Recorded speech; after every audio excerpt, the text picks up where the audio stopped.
আজ আমি তোমাদের আলু পটল দিয়ে কাতলা মাছের পাতলা ঝোল করে দেখাবো। এদিকে আমি আলু পটল কেটে নিয়েছি। এবার কড়াইয়ে তেল গরম করে তাতে একে একে মাছগুলো সব ভেজে তুলে নেব। আর মাছের জন্য আজকে আমি মশলা করেছি আদা, জিরে, গোলমরিচ, একটু শুকনো লঙ্কা ও পেঁয়াজ বাটা।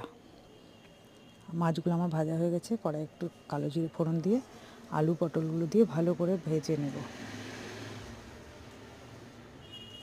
আলু পটল ভাজা হয়ে গেছে। এবার আমি বেটে রাখা মশলাটা দিয়ে দেবো।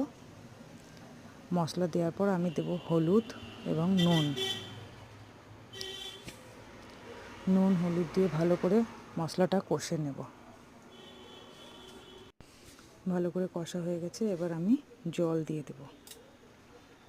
জল দিয়ে ঢাকা দিয়ে দেব আলু পটলটা সেদ্ধ হওয়া পর্যন্ত। কিছুক্ষণ পর ঢাকনা খুলে নিলাম। আলুটা সেদ্ধ হয়ে গেছে। এবার মাছগুলো দিয়ে দেব। মাছগুলো দিয়ে আবার কিছুক্ষণের জন্য আমি ঢেকে দেব। তারপর ঢাকনা খুলে ঢেলে নিলে তৈরি আমার কাতলা মাছের পাতলা ঝোল।